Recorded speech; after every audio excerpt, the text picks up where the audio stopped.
Welcome. Welcome to the Consumer Financial Protection Bureau's Forum on Checking Account Access and Screening, which is taking place on the campus of Gallaudet University in Washington, D.C. At today's forum, you will hear from Director Richard Cordray, Bureau subject matter experts, consumer groups, local and federal officials, as well as industry and trade representatives. The Consumer Financial Protection Bureau, or the CFPB, is an independent federal agency whose mission is to help consumer finance markets work by making rules more effective, by consistently and fairly enforcing those rules, and by empowering consumers to take more control over their economic lives. My name is Zixta Martinez. I'm the Associate Director for External Affairs at the CFPB. Let me spend just a few minutes telling you about what you can expect at today's forum. First, you'll hear from CFPB Director Richard Cordray, who will provide remarks about checking account access and screening. Following the Director's remarks, you'll hear from Corey Stone. Then there will be 3 moderated panel discussions. Each panel discussion will include an opportunity for questions from the audience to the panelists. Let me tell you about the 3 panels. The first panel will focus on the account screening information ecosystem and financial institution screening practices. The second panel will focus on consumer experiences. And the third panel will focus on improving information and access for consumers. Today's forum is being live streamed at consumerfinance.gov, and you can also follow CFPB on Twitter and Facebook. So let's get started. I'm very pleased to be introducing Richard Cordray. Prior to his current role as the CFPB's first director, he led the CFPB's Enforcement Office. Before that, he served on the front lines of consumer protection as Ohio's Attorney General. In this role, he recovered more than $2 billion for Ohio's retirees, investors, and business owners, and took major steps to help protect its consumers from fraudulent foreclosures and financial predators. Before serving as Attorney General, he also served as an Ohio State Representative, Ohio Treasurer, and Franklin County Treasurer. Director Cordray.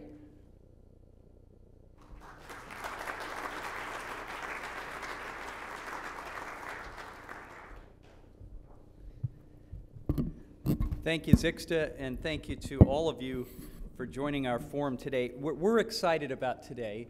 We're excited because of the subject matter and the recognition as we started to put this day together that this subject matters to many Americans, and there's real opportunity potentially for rethinking and improvement in this area. I'm also excited because I'm always pleased to have more people get a chance to see and spend time with some of the people, my colleagues at the Bureau, who are real experts in this field. And I can tell you 2 things about them. Number one, they know a lot about these subjects, but they're always interested to learn more. Very open-minded, very curious, very welcoming of new information and new perspectives, and that's part of what today will be about. They also care a lot about these issues, and so not only today but in the coming months, the opportunity to think about what to do about some of the problems that we'll all be learning more about is what motivates them and is what causes the Bureau to be effective in this space. So again, thank you for joining our forum to explore how consumers are affected by checking account screening practices and policies. Today we'll look at how these practices work and raise questions about whether they unfairly block some consumers from opening checking accounts while exposing other consumers to inappropriate risk. We look forward to fruitful discussion that advances our understanding of these issues, and we very much welcome your thoughts, your participation, not only today, but continuing to work with us, as they say, over the months and perhaps years ahead. Checking accounts are an important part of a consumer's financial life. We all know that. They're used by some 200 million Americans, making them one of the most widely used and one of the most basic and fundamental financial products. They function as a basic tool for money management that provides a secure way for consumers to collect earnings, make payments, and transfer and hold funds. People often use them to pay their bills and receive their wages, which is essential to financial viability and economic mobility. Each year, millions of Americans open new checking accounts, and some have accounts closed. They do so for many reasons, such as entering the banking system for the first time, finding a more attractive product or service, or moving to a new part of the country. When consumers go to a bank or credit union to set up a checking account, they have to fill out an application. In that process, they get screened for different kinds of risk. One risk is whether they've engaged in any fraudulent or illegal conduct, such as money laundering. But banks and credit unions also screen consumers to determine if they pose a credit risk. Now, this might seem counterintuitive. After all, consumers are opening up a checking account to deposit money and spend it later, none of which would seem to pose any credit risk. But most banks and credit unions also have overdraft policies that allow consumers to have negative balances. So the screening system is used to determine how likely it is that consumers will pay back any overdrafts. In their screening for risk, banks and credit unions often rely on reports from credit reporting agencies. Although many people think that there are only 3 national credit reporting agencies, it'd be interesting to know how many Americans know that. In fact, there are many more specialty credit reporting agencies that operate nationwide. They primarily collect and provide specific types of information on a consumer's history, such as medical payments, tenancy, employment, or insurance claims. A specialty consumer reporting agency associated with checking account screening in particular would have a database of information or involuntary closures of checking accounts, check writing, and checking account history. The reports sold to banks and credit unions can make the difference between a consumer being approved or rejected for a checking account. Obviously, then, these reports and the related screening processes of banks and credit unions can have a big impact on how consumers are treated, which is why we're here today. The Consumer Financial Protection Bureau has 3 areas of concern. First, we're concerned about the information quality in these reports. Second, we're concerned about people's ability to access these reports and dispute any incorrect information they may find. Third, we're concerned about the ways in which these reports are being used. Let me address each of these issues somewhat briefly, but more specifically. First, as these reports play an increasingly important role in people's lives, we're concerned about the type and quality of information found in them. The specialty credit reporting agencies typically generate reports focused on information that is primarily derogatory about a consumer. This includes charge-off amounts, past non-sufficient funds activity, unpaid or outstanding bounced checks, overdrafts, involuntary account closures, and fraud. We're concerned about whether this information may be imperfect or inconsistent. As with all information, undoubtedly it is somewhat imperfect or inconsistent. For example, we know that institutions vary in their ability to conduct the careful investigations needed to differentiate between account holders who perpetrate fraud versus those who are victims of fraud. In addition, the definitions used to report an involuntary account closure vary industry-wide on some central points, such as how long a negative balance may go unpaid before it's charged off and the account is closed and reported to the credit reporting agency. Some institutions may close accounts after money is owed for 30 days. Others may not close accounts until money is owed for as much as 120 days. Institutions also vary in how they report account closures to the credit reporting agencies. Some may report all charge-offs. Others may set a threshold of $50 or $100. Timing can also vary, with some reporting more quickly and others reporting more slowly. Differences can occur on other material points as well. Some banks or credit unions separate out the principal and fees when they report overdue debts. Others do not. Some update their reports daily, others monthly. Some charged-off balances are sold as debts or assigned to collectors. And significantly, depending on how careful or conscientious a bank or credit union may be in passing that information along, the quality of its work can profoundly affect the accuracy of screening decisions for consumers. We're therefore interested in learning how clearer data standards with better enforcement can ensure greater consistency and quality in credit reports, which will result in better and more informed screening decisions that are fair to consumers. We'll also be asking whether better data might help move these decisions from reaching a binary yes or no result to assessing the range of risks that different account products might present to a particular consumer. Second, we're concerned about whether consumers have the ability to access their reports and whether they're able to get inaccuracies fixed. We're also concerned that most consumers are unaware of how the screening system affects their ability to access a checking account. A consumer who had an account closed and goes to open a new account in another institution may be utterly unaware of how his or her application will be judged. The qualification process is likely quite opaque. At the Consumer Bureau, we believe it's important for consumers to know why they are turned away, if they're turned away. Federal law entitles each of us to know when a consumer report was used to make an adverse decision against us and to obtain a free copy of information contained in that report from the consumer reporting agency that provided it. In addition, nationwide specialty consumer reporting agencies, including those serving the checking account market, have an obligation under the law to provide us with a free annual copy of our reports upon our request. In November of 2012, the Bureau issued a bulletin reminding these specialty consumer reporting agencies of this obligation. We continue to work to make sure consumers know when they have the right to obtain these reports and can exercise this right easily. That remains a challenge for millions of Americans out there for whom this is still fairly invisible. When consumers discover inaccuracies, it's important that they have an effective avenue of appeal available to them to challenge those inaccuracies. Federal law entitles them to dispute what they think is wrong and get a speedy resolution of the issue, or prompt resolution of the issue, I believe is a better way of putting it. If consumers cannot take steps to ensure that information about their account history is accurate, they will be unjustly hindered from re-entering or participating effectively in the banking system. That is a concern for us. We therefore want to explore how consumers are getting information about their right to obtain credit reports from specialty reporting agencies and to what extent they're exercising those rights. We likewise want to better understand how consumers are obtaining information about their right to dispute information in those reports and the exercise of those rights as well. Third, we're concerned about the uses to which these reports are being put. It's one thing to use a credit report as a means of assuring that consumers do not take on more risk than they can handle. Indeed, the Bureau would be concerned if banks were to grant credit to consumers without regard to their prior credit history, as we expressed in the ability to repay rule we adopted in the mortgage context. But checking accounts are not inherently credit instruments, and it's equally troubling when banks or credit unions use a credit report to exclude some consumers from the banking system altogether. For consumers who lose their account privileges and are put out of the banking system, they're forced to rely on other ways to manage their financial lives. These alternative financial services, such as check cashing and money orders, often are less convenient, more costly, and have fewer consumer protections. The same is true for consumers who live entirely in a cash economy.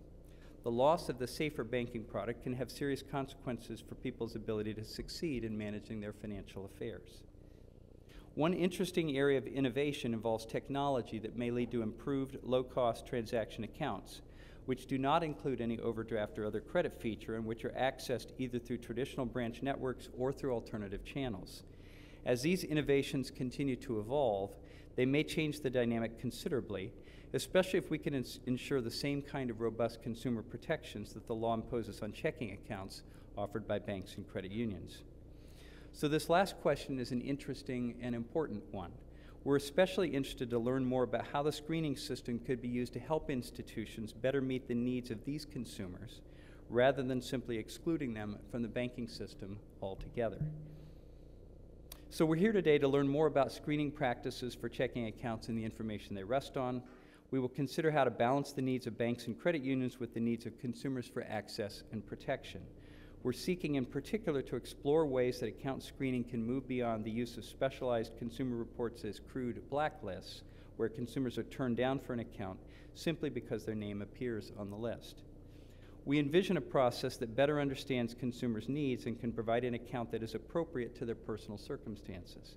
Among the questions we will be asking are, how can the screening process be improved to identify consumers who could or should be given a second chance at banking accounts and checking accounts? What improvements can be made to the way information is provided to the specialty credit reporting agencies and is processed and reported by the agencies? And what role can government regulators play in fostering a market that provides appropriate products for all kinds of consumers? The Consumer Bureau has the authority to supervise the larger banks and the larger credit reporting agencies for compliance with federal consumer financial protection laws. We are the first federal agency to be in a position to engage directly with both sets of these important industry participants. We've already released several reports on the credit reporting system, including one of the most in-depth looks at it to date. As I mentioned, we've also issued a warning to some specialty reporting companies that federal law requires them to provide consumers with access to their reports. And we issued a consumer advisory informing people that they have a right to obtain their reports from the specialty credit reporting companies for free each year. We will continue to research and monitor this market carefully. In the end, consumers need access to accounts that allow them to move their money around securely and efficiently, giving them control over their financial well-being without exposing them to unwanted or unforeseen risks. The information used to determine their eligibility for an account needs to be accurate so that the account screening process does not unfairly restrict their access to the banking system. We need to move from screening processes designed to make banks safe from consumers to ones designed to make them safe for consumers. Thank you. I look forward to a terrific day.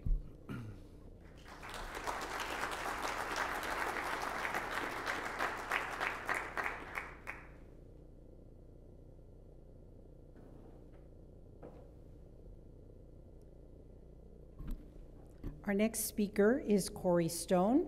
He serves as the Bureau's Assistant Director for the Office of Credit Information, Collections, and Deposits Markets. He came to the Bureau after a career of consulting and entrepreneurship in the financial services industry, including serving as chair of Stark Community Bank in New Haven, Connecticut.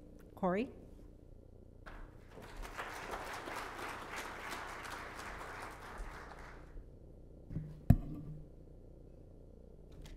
Thank you, Zixta, and thank you, Director Cordray, and good morning, everyone. I'm delighted to welcome you today. I want to say that our forum today is a co-production of our Office of Deposits, Liquidity, Lending, and Reporting Markets, and the Office of Financial Empowerment, which is led by my colleague, Daniel Dodd Ramirez, who you'll hear from later today. We are really privileged to welcome companies, stakeholders, their trade associations, and others who somehow are involved when a consumer applies for a checking account at a bank or a credit union. These include not only the institutions themselves, but the leading specialty consumer reporting agencies who collect and provide information about account histories, and consumer services organizations who are working to expand access to the banking system, particularly among low and moderate income consumers. Stakeholders also include our fellow regulators, and we're particularly pleased to have a number of colleagues today from the FDIC, which has been working to foster access for some time through its Safe Accounts initiative. The idea for today's event is one thing I want to talk about briefly, and then I'll touch on logistics. This event came out of experiences of our office and the Office of Financial Empowerment. In financial empowerment, our listening sessions around the country surfaced many instances in which consumers were being denied bank accounts because of difficulties they'd had in the past managing checking accounts, or in some cases because of difficulties resolving inaccuracies in their account records. We also heard about this issue from many of the Bank On programs. These are public-private partnerships around the country that are working to bring more consumers into the banking system. They report that screening practices present a major obstacle to consumers who are seeking a second chance to enter the financial mainstream. In our markets office, our curiosity began with data we observed from the Bureau's research on banks and credit unions' overdraft programs. Even among the very small group of banks participating in the study, we found dramatic differences in the rate at which consumers experienced account closures after incurring negative balances that they couldn't cure. There was roughly a 10-to-1 difference between the highest and lowest rates of involuntary closures among the study banks. High involuntary closure rates can be a concern, not just because consumers end up owing money and losing accounts, and not just because institutions with high closure rates experienced losses. They're concern because we know that in the consumer screening and reporting ecosystem, a history of involuntary closure can cause a consumer to have difficulty in obtaining an account at another institution in the future. So we try to understand how such big differences in institutions' rates of account closure could occur.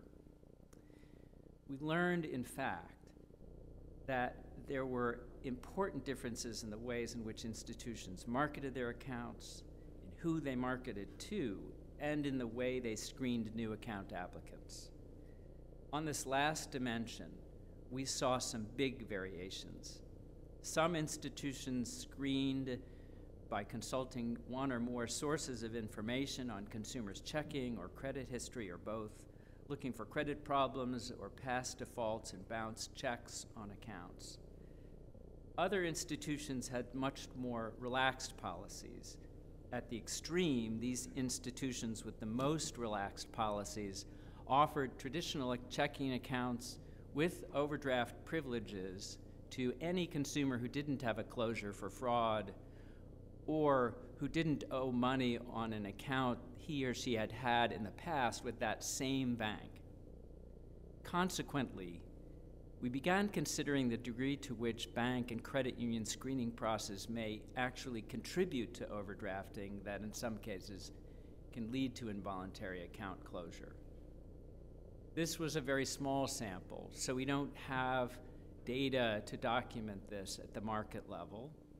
But from what we're able to observe in our small sample, it's possible that certain kinds of patterns play out across the market. The institutions with the most stringent policies seem likely to have low involuntary closure rates, with many of them simply turning down applicants with past blemishes that could signify any risk in their account history. And it's likewise possible that institutions with the most relaxed policies could, on average, have the highest rates of involuntary closures, with high numbers of consumers incurring negative balances that they can't cure. But these two apocryphal and seemingly opposite approaches to account screening share something in common. They share the same information ecosystem. And in the end, both in separate ways, keep consumers who are struggling from gaining access to the banking system. One by treating negative history as a simple blacklist, the other by adding too many names to that blacklist after extending account features such as overdraft without regard to whether the consumer can manage them effectively. In some ways, today is about getting beyond the blacklist, as Director Cordray suggested, beyond the binary approach to account screening. To be sure, we want to better understand, and we'll be talking about how the world works today, but we also want to explore the possibilities for a more inclusive marketplace and a more sophisticated one. In that kind of marketplace, an institution would use its screening process to help determine which among a menu of products best meets a consumer's needs, and which products will be safe for that consumer to use without undue risk of losing his or her account. In that future marketplace, the Specialty Consumer Reporting Agency that supports an institution's account screening processes would provide data and meaningful and insightful tools that help to pick a spectrum of risk for both the institution and the consumer.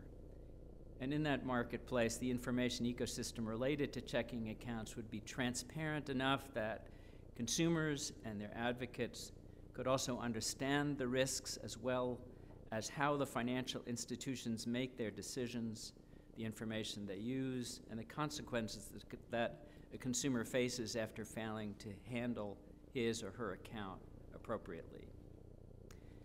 Everybody who's here today has some stake in that future marketplace. Beyond organizing a forum like today, so government also has a stake and a potential role to play. As Director Cordray shared a few moments ago, the CFPB's mission is to make our country's markets for consumer financial services work for consumers. We're a supervisory and law enforcement agency after all, and a number of the consumer financial laws we administer touch on this intersection between deposit accounts and consumer products. While today isn't about compliance with these laws per se, we welcome your thoughts about how we and our fellow regulators in our roles as policymakers can interpret and enforce these laws to make the checking account screening process and its consumer reporting ecosystem safer and more inclusive. So that's how we got here. Let me talk about the logistics for today and our hopes for how it's going to work. Zixta described the 3 panels and their topics.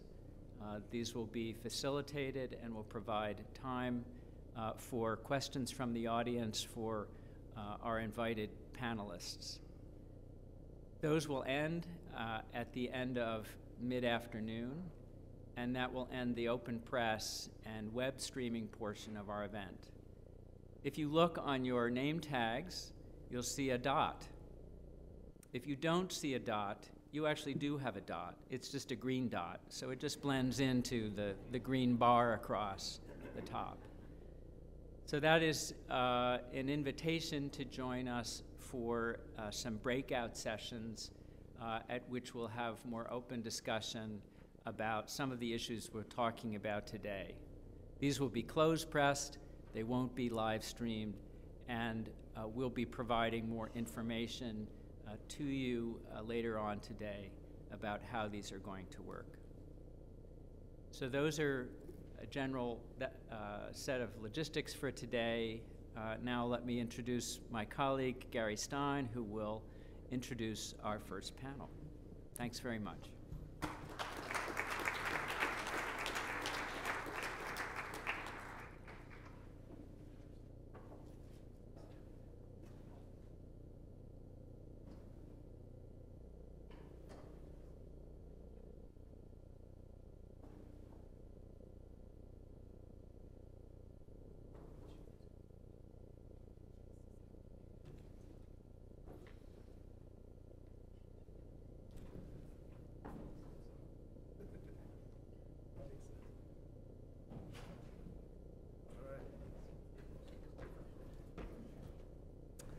Thank you, Corey. Whoop. So my name is Gary Stein. I serve as the Bureau's Deposits Markets Program Manager, and I'm delighted to introduce our first panel discussion this morning and our panelists. The first panel discussion, entitled The Account Screening Information Ecosystem and Financial Institution Screening Practices, that's a mouthful, will help to establish our collective understanding of industry practices and capabilities.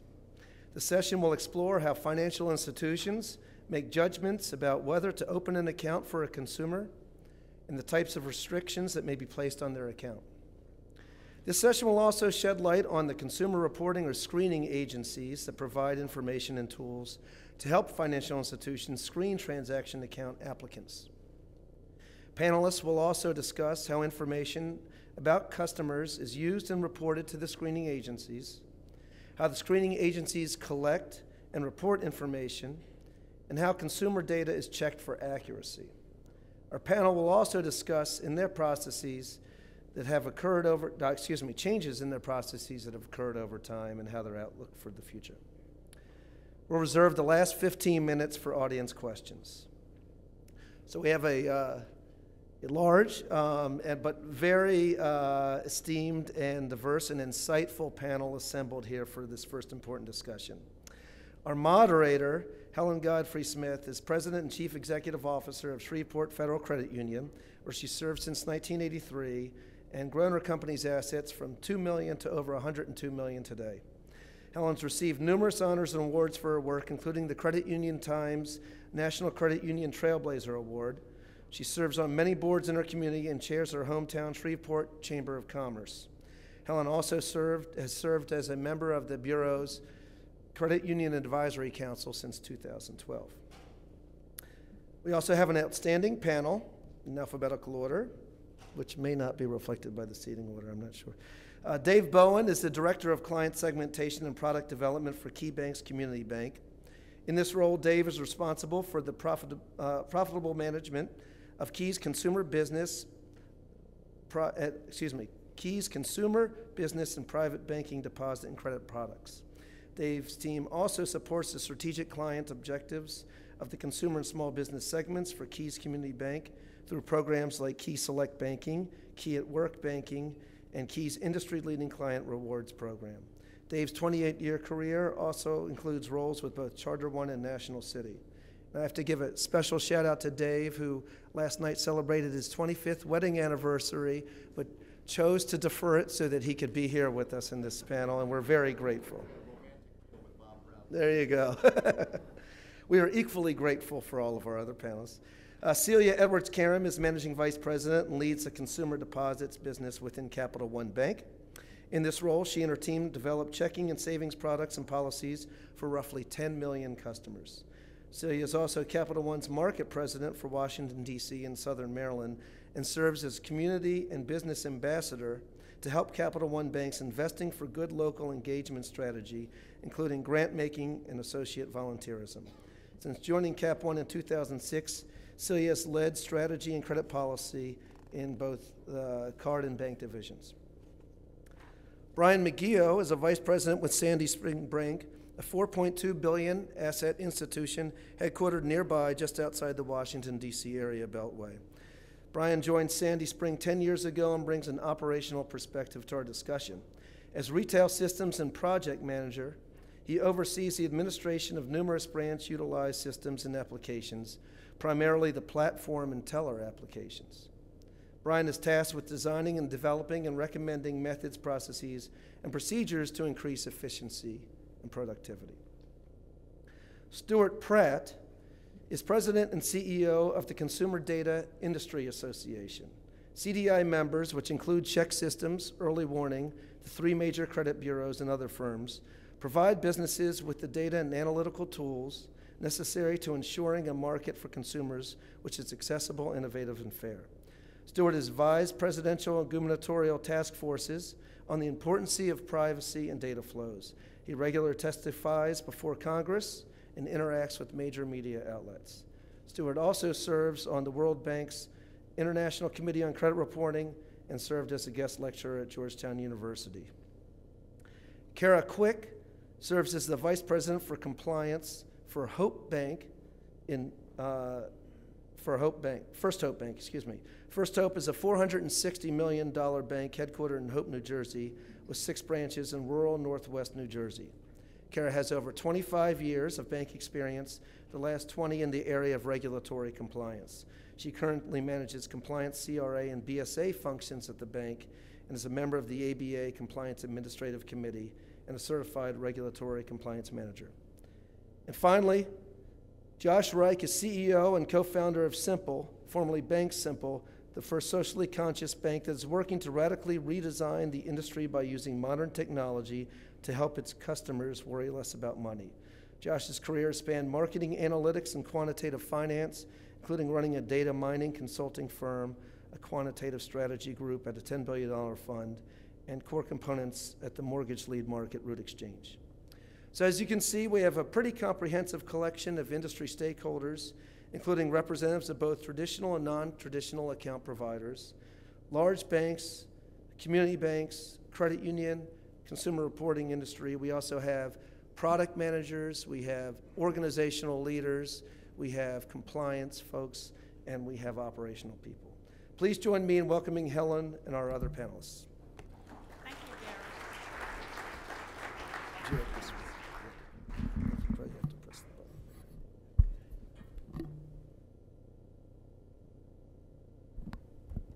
Thank you, Gary. We all know that checking accounts have been the foundation of the consumer's access to the financial mainstream.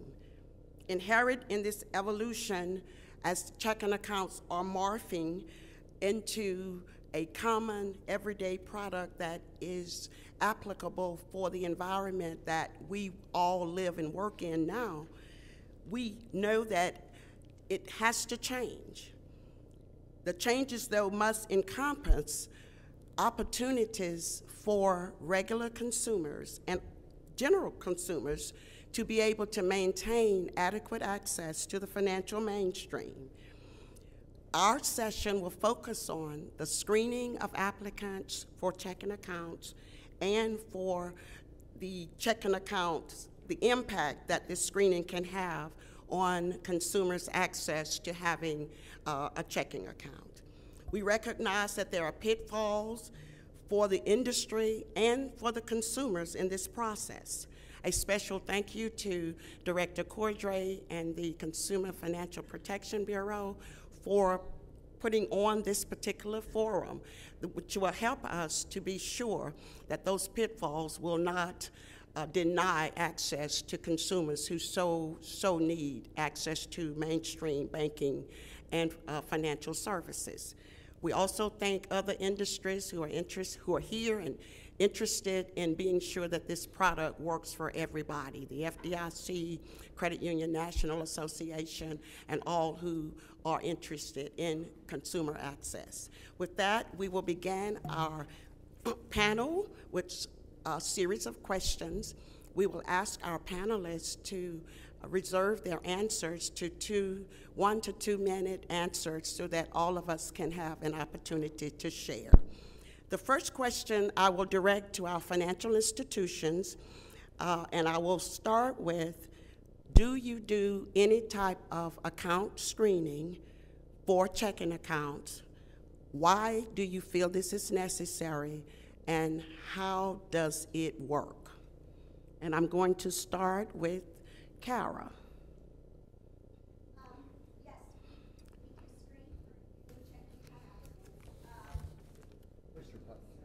We do screen for new checking account applicants. We screen customers to verify and confirm the customer's identity. We review their credit history as it pertains to their banking habits for indicators of account abuse and fraud.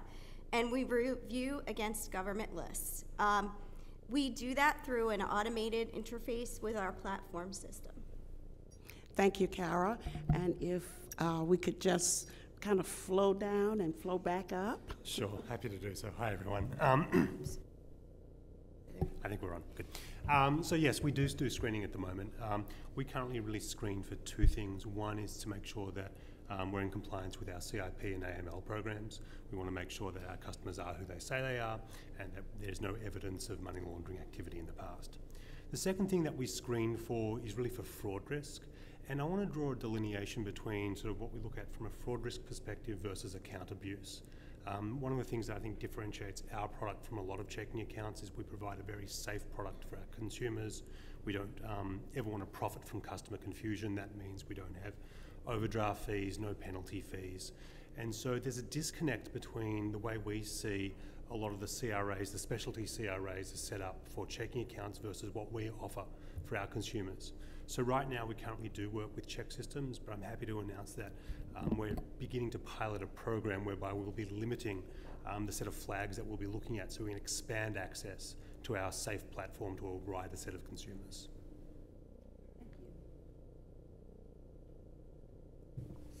Yeah, so we currently screen at Sandy Spring Bank as well. Similar to First Hope, we screen for CIP information and identification to make sure we know who we're dealing with, and obviously fraud risk as well. And we use check systems as well, and we compare any overdraft information that clients have had at other institutions before proceeding with the account opening. So just to add on to what you've heard from some of the other panelists, at Capital One, our strategy is also focused on really serving the full spectrum of customers, and you see that in our product strategy as well as in our screening policies. We do screen new customer applications, and that screening is really focused on protecting against 3 kinds of risks. Similar to what you heard from the other panelists, I think AML, knowing your customer, is really the first area. That's both a regulatory need, but also an important fraud protection.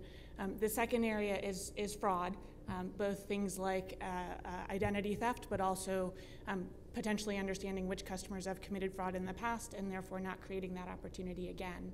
And then the third area is credit risk. And at Capital One, when a customer comes in to apply for an account in our branches, credit risk is no longer incorporated in the way we think about decisioning that customer. Our focus is really on understanding, can we protect against previous frauds and the account money laundering risks? So very similar to the others, 3 objectives: screen for fraud, identify opportunities for cross-sell at the point of sale, and then identify the risk of overdraft. When it comes to fraud, at our institution, generally speaking, that's a full stop. We would not proceed. When I talk about identifying opportunities for cross-sell, that would be fully underwritten credit type product cross-sell. You never get a second chance to make a first impression, so that's the opportunity to present the relationship of Key and all it has to offer at the point of sale. And then lastly is that screen for overdraft risk, as Director Cordray mentioned. However, what we do if you fail that score, we'll counter the client, whatever they're asking to open, with our new hassle-free checking account, which does not permit overdrafts, so there really is no overdraft risk there. As a result, we say yes more than 99% of the time to new customers. Thank you, Dave, and that was a great segue into my next question, and that is your screening process, is it binary, meaning is it just an accept, decline, or would there be opportunities for some leeway, and what kinds of instances possibly would bring forth that leeway? I'll let you. Oh, sure. So as I mentioned, when there's a case of fraud or any of the Know Your Customer failures, that's a binary decision. That's a full stop. In some cases, the Know Your Customer, there'd be a difference of a middle initial or a junior or senior, things like that we can research and get beyond. Where it's binary with a twist is in the case I'm coming in to open up one of our standard checking products that would allow overdrafts in some cases. If the score is so low that we have concern about that risk, that's when we'll say we can proceed, but not with the product that you asked for, but instead a full payments account that just simply does not allow you to overdraw the account. Celia? Sure. So just to add on to my comments before, at Capital One, similar to Dave, we are screening for fraud, and that is really the kind of risk that will require us to decline a customer. Outside of that, we approve everyone for a full feature checking account in our branches. One of the things we're really focused on, as I said before, is that checking accounts and payments accounts are critical to the way we all manage our lives, and we want to make sure that we're able to serve the full spectrum of customers. So we don't have a turn down product. We instead offer a full feature checking account to anyone who hasn't shown a fraud risk in the past. Yes, our process is binary. We examine a report that we received during the account opening process, and we actually read the report. We talk with the client. We look at their past activity, if there is anything on the report, and we'll work with the client based on the situation and certain time frames. And depending on what's going on, we'll continue with the account opening or not at that point. Similar to other people, fraud is a hard stop. CIP violations, hard stops, but we're willing to work with a client based on what's occurred at other financial institutions. Our process is similar to Brian's, but we really work with each message in each area, and if we need additional documentation, we needed, in our case also, fraud is a hard stop, but most of the time we try to work with the customer prior to. I fear being at the end of the table, you're not going to hear a lot that's new from me, so I'm going to try to add some value. You know, we've heard a couple of times that fraud is a hard stop. Fraud is, it's very difficult to determine from the data you get from the agencies. As I think we'll get to in our further discussions today in the breakout sessions, it's hard to tell what information has been provided and what has been considered a trigger for fraud in another institution. There's a very clear delineation we make between account abuse and true fraud, because our product doesn't allow for us to really harbour, or for the customer, but more importantly, to harbour any loss from an overdraft situation, whether that's in the case of fees or account closure. We really don't want to look at those flags. Like every other participant on the panel today, there is a grey area whereby if we need additional documentation, we'll collect that from consumers. That's primarily a manual process. We try to keep things as automated as possible. It's simple because we want to keep costs low for our customers. So we try to get people through as quickly as possible in an automated way. But if there are things on the KYC or CIP side where we need additional documentation, we'll request those. Thank you. Thank you so much, Joshua. I'd like for Stuart to weigh in. Stuart is our representative on the panel from the Consumer Data Industry Association, just so that you know I'm not intentionally overlooking him. Well, so first of all, Brian, I hope you're going to set up a Twitter feed for us on how this whole 25th anniversary thing's going. Sort of hashtag, how's it going, Brian? Sounds about right. I told my wife about this after we were both out in San Francisco on business travel, and so I told her about this, and I noticed there was no dialogue going on. I turned around, and she was just sort of staring at me unblinkingly. So we feel for you, Yeah. and we're all going to join together later and pray After for you. 25 years, what can she do? Right. We're really pleased as CDI to be on the panel this morning and to have this dialogue. And I liked what Director Cordray said when he said we want a market that's safe for consumers. So I think there's two parts to that. One part is that I think everybody on this panel would say that's the market we have today. That's the market we want to have today. And you can see a lot of different ideas on the panel about how you approach, making that market available to consumers. Stuart, if you would, I'd like for you to share with our audience how, with those reporting agencies, how, say, prepared are you to do the accept, decline, or to have a middle ground there where we could use additional information in order to make that decision? Yeah, so I think competition is doing two things really well. So for example, when Corey called me originally about this, and we began to talk about this idea, we had more members call us. So yes, we have some of the major demand deposit account opening systems in our membership, and Gary talked about that. We have a large number of other data companies in our membership. Every one of them is interested in stopping off at your credit union and showing you how they can give you a more nuanced look at consumers. And I think that kind of interplays with Joshua's point about how nuanced can we be? Can we get down below the level of a term like abuse or fraud? Can we show that there's new positive data potentially out there that could balance out, if you will, the fact that perhaps a consumer had an actual fraud on a given database at a given point in time. So to me, it's not just about the data. There's lots of data, positive and negative, in the marketplace today, but it's also about the analytics. But it really is a question of matching the analytics and the data with the customer expectation. And really, this whole panel is a panel of customers. And when we walk into the door as data companies, it's a consultative process. How far do you want to go? And I would say something we haven't brought up on this panel, but it's important.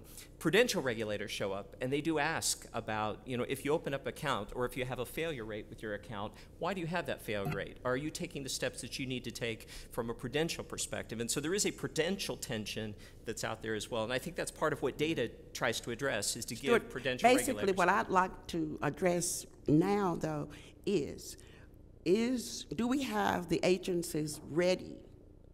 Oh, there's data today. There's analytics today. And there's more data today. I have new companies that called me and said we have new products that we're trying to push and compete with some of the traditional products in the marketplace. I think it's just a question of marketplace adoption.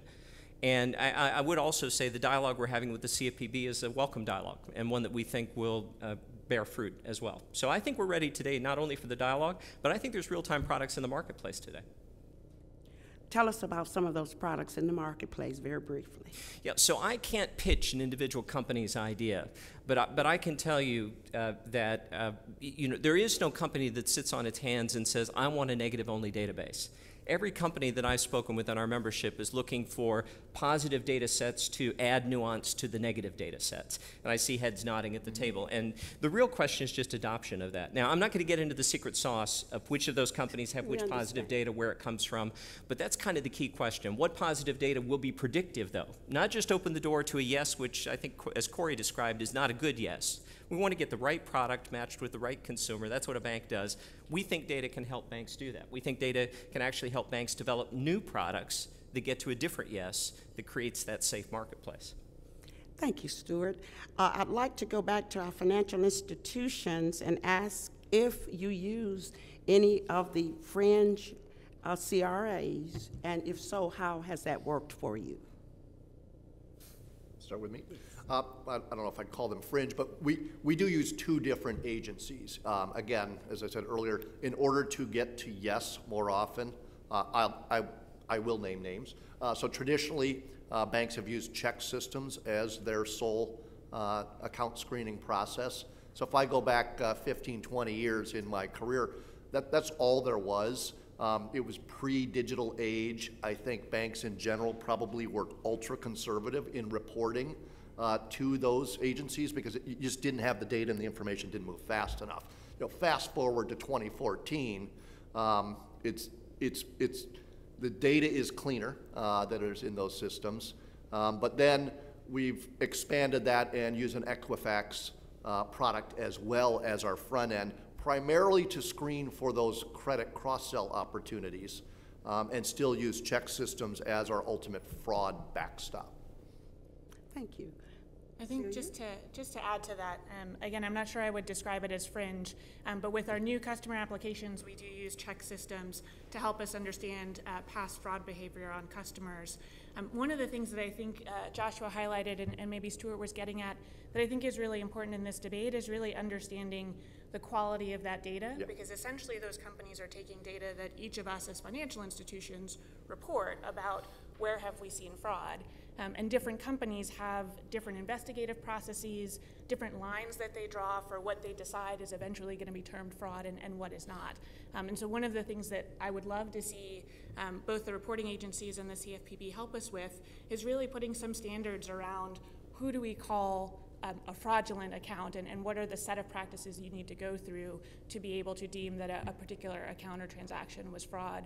I think that would actually help all of us to be better able to use that data to make more nuanced decisions. So I previously mentioned we use check systems, so we run the qualifier report, and that gets all the debit bureau information. We do not use any of the credit scores. We actually block the scoring from our end users, so they do not see that. And we train them and we work with them to look at the report and examine it. We're a community bank. We want to open accounts. We want to get more customers in. We want to help them. We want to help ourselves at the same time. So we're really curious, or we really concentrate on the information in the report, not the scoring process, so that we can work with each individual customer. We are similar to Brian, only we use early warning system, and we do look at the report. We don't take a score. We don't look at that. We don't take in consideration. But I have to agree with Cecilia on the point of there is a fine line between mismanagement of an account and trying to determine fraud.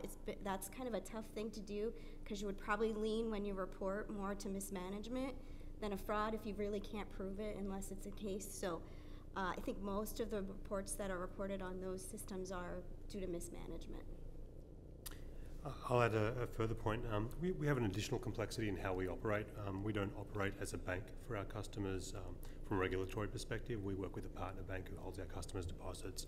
The model that's very similar to what we do is the prepaid program manager model, whereby we're acting as an independent third party providing technology, customer service, and a range of other services to our customers.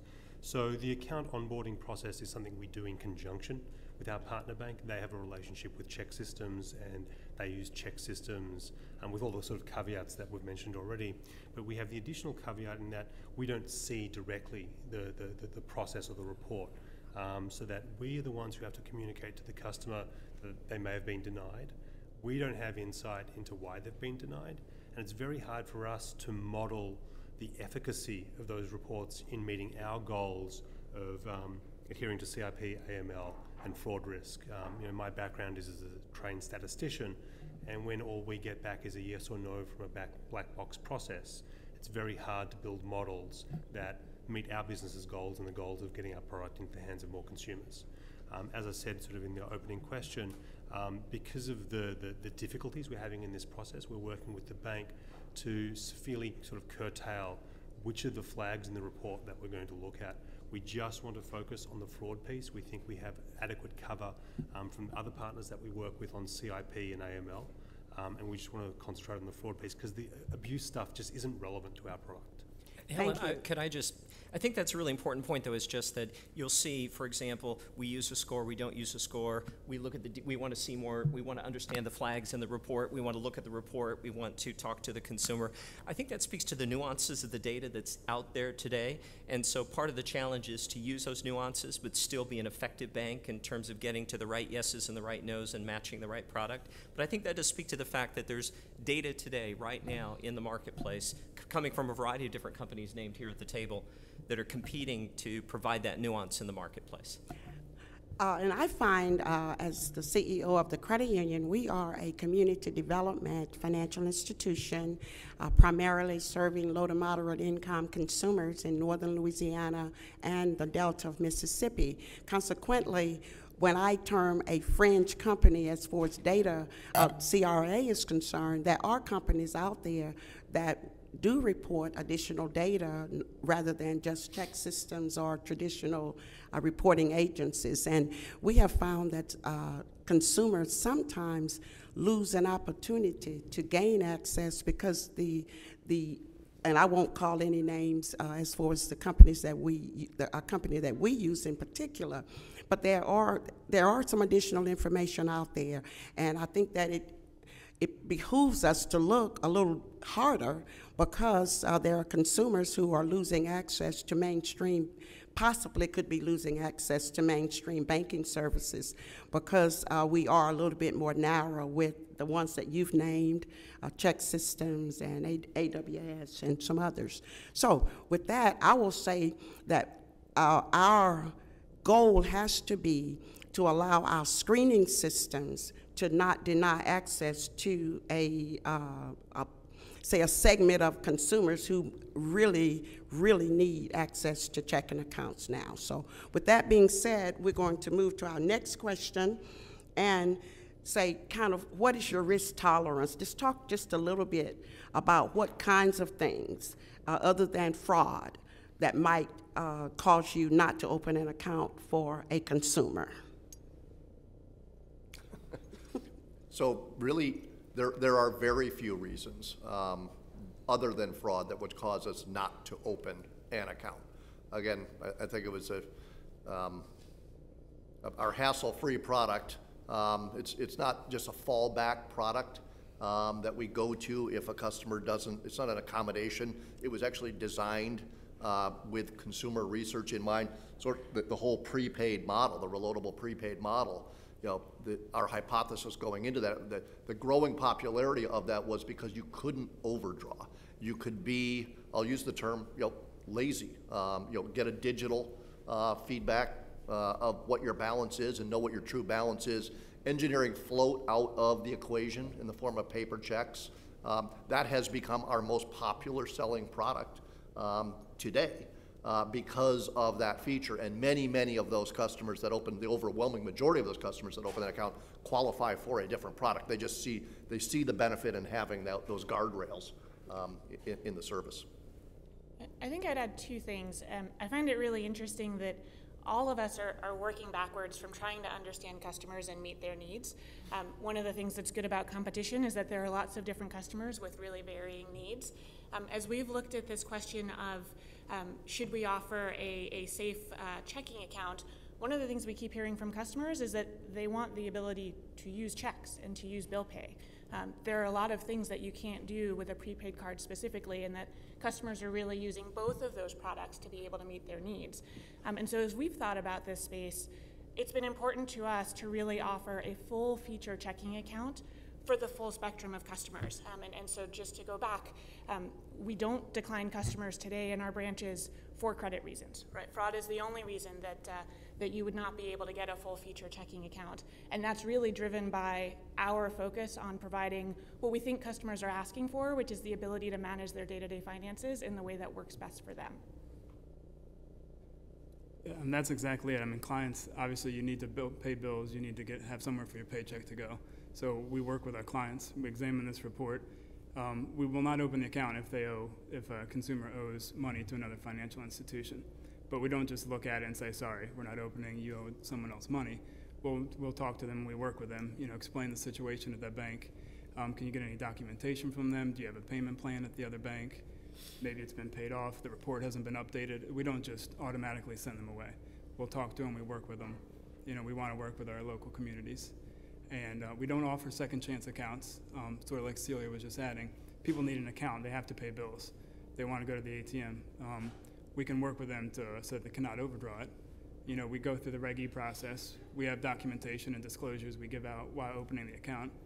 We explain what the opt-in, opt-out is, so we give them the ability to keep from overdrawing their account. But the main thing is that we work with them.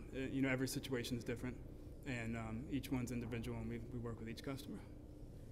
Carol, if you would address, are there cutoffs for the size of the NSF check that might be reported to a reporting agency, or the length of time since an incident, a negative incident possibly happened? Would any of those things be considered in your process of denial of accounts, services, or approval? Okay, we review the report. It gets reported for approximately 5 years, so we do go back all the way to the 5 years. We don't have a cutoff amount, but we do work with our customer and encourage them if they owe any payments. We try to help them find out by helping them call, get us some proof, and if they prove that they can pay, we will do that. But at this point, we don't use a score, so it's whatever's on that report. We try to work with them, whatever it needs to be, documentation from a CIP point of view, or basically an unpaid item. We try to work with them and the institution that they owe the money to through the process. But we will not open the account if they still have an open item. But we do try to work with them and encourage them to clear up the item.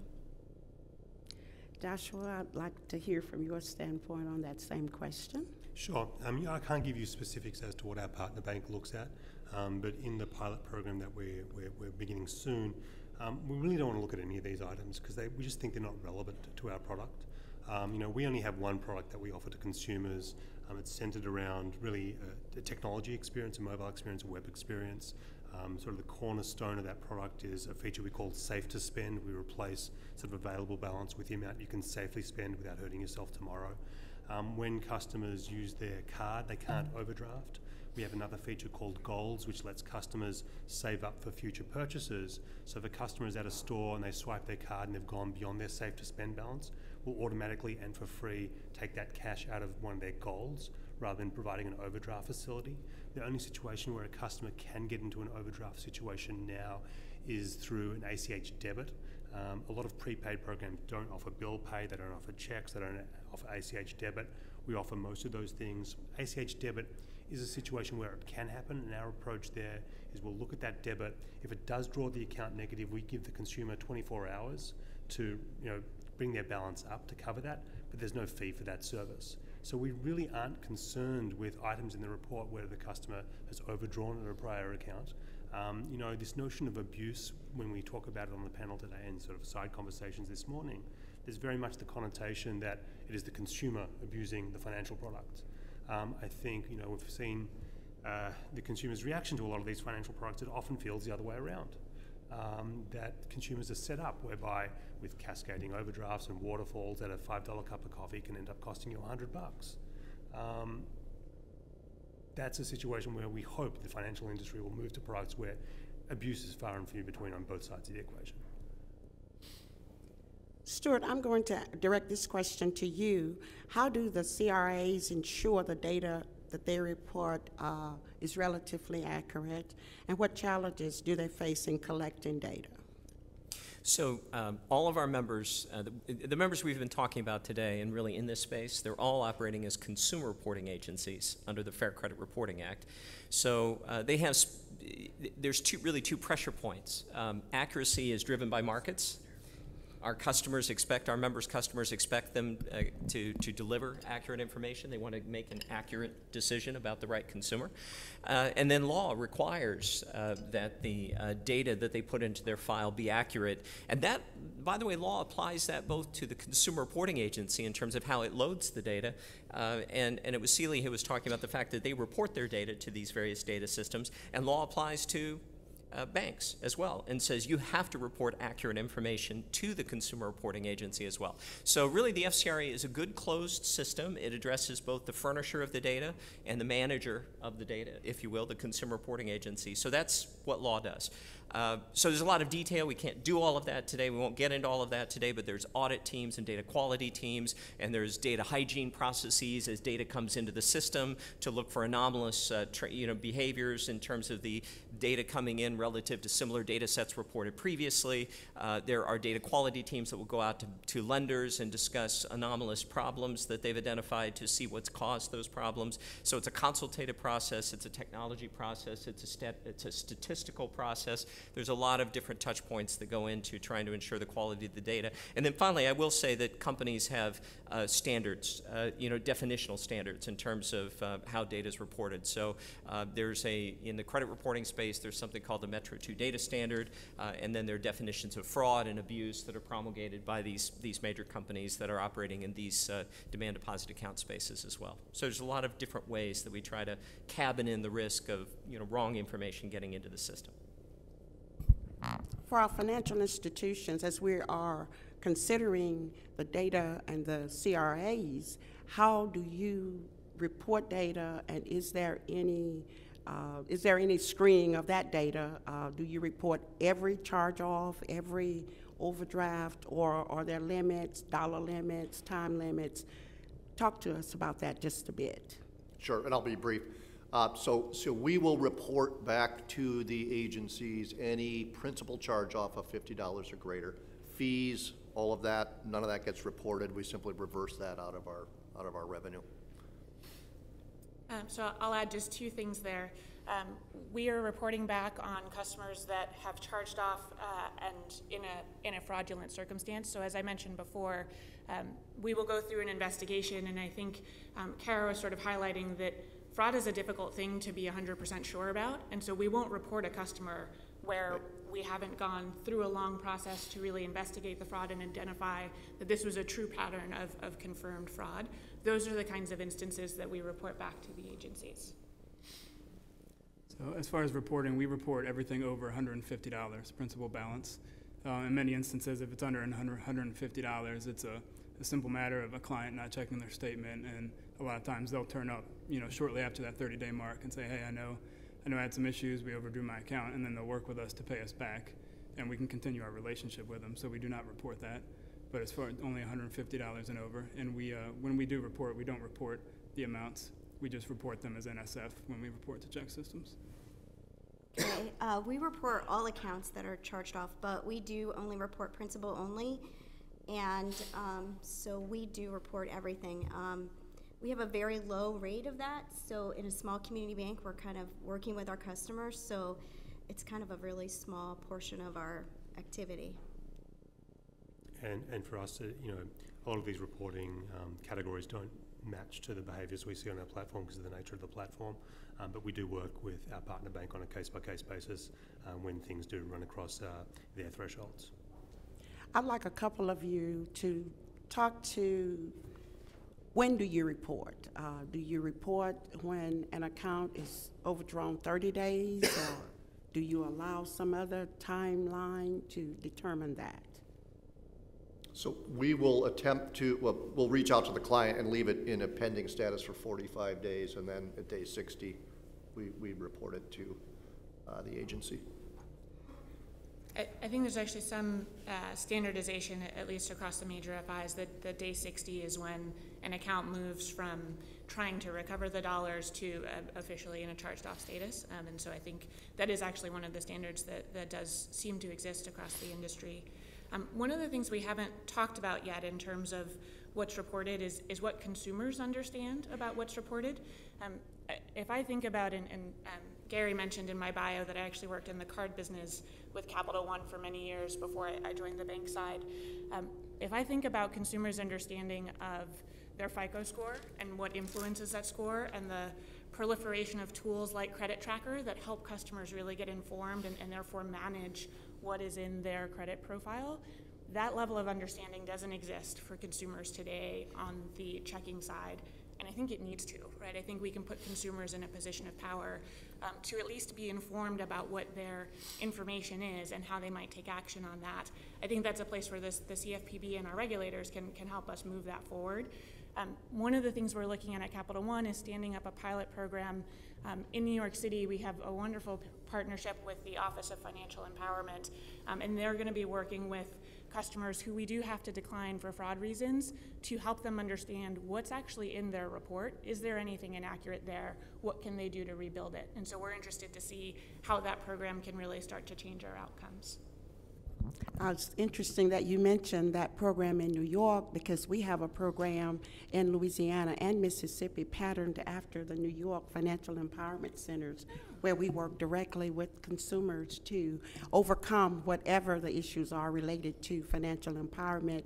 But checking account access is a huge issue now because the consumers are consistently driven to what I term as predatory options in the marketplace when they don't have access to a mainstream checking account, meaning they could be paying to cash a check.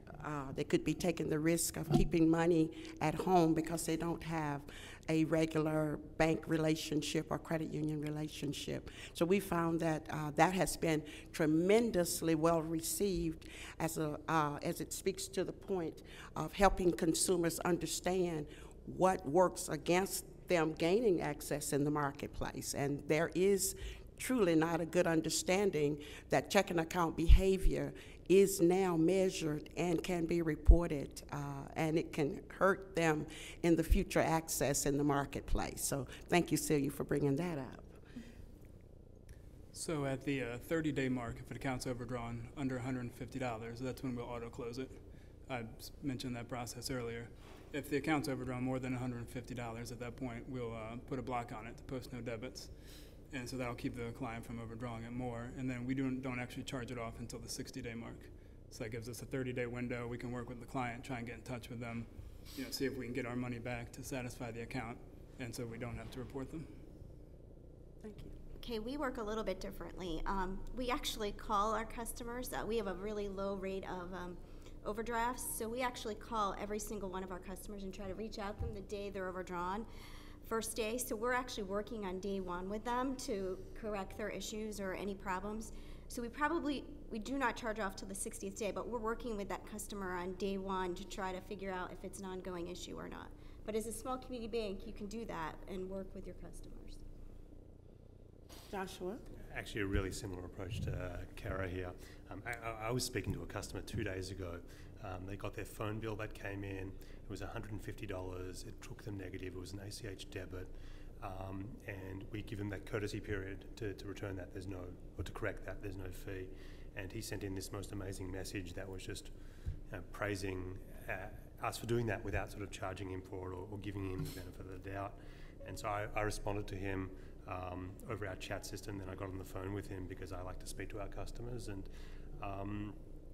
And it was a really fantastic experience. I encourage everyone to speak to their customers. As to the question, which was what the flags we have for when we report abuse, it's such a rare occurrence on our platform. I couldn't speak to the specifics of the flags. Helen, I would just say it's interesting that in the traditional credit reporting space, so I go all the way back with credit reporting into the 80s. My children look at me and wonder about, they don't know what pencils are, of course, and things like that. But so in this case, we had banks that had different grace periods, if you will, to rectify something, particularly on the front end, particularly in the credit card space, because it's costly to obtain a customer. You want to keep that customer. So we had sort of file softening problems. Some banks would hold an account and actually report it as current for long periods of time, and then suddenly the account would just drop off the cliff and go very, very negative. So data standards actually helped us to address some of those timing issues that you've raised. I think it's a great question you ask, and it is a question of timing, and sometimes law or accounting practice dictates how you handle something.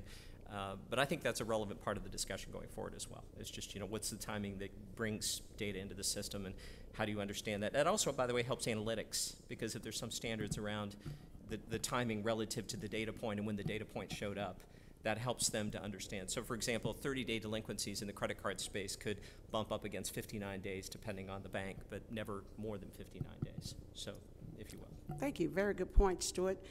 Now I'd like for us to have an opportunity to get on our individual soapbox a little bit, and let's talk about access for consumers and what our individual bank screening and screening in general could mean as far as the broader base of consumers would be concerned. So I'm going to ask Kara to start that discussion. Okay. All right.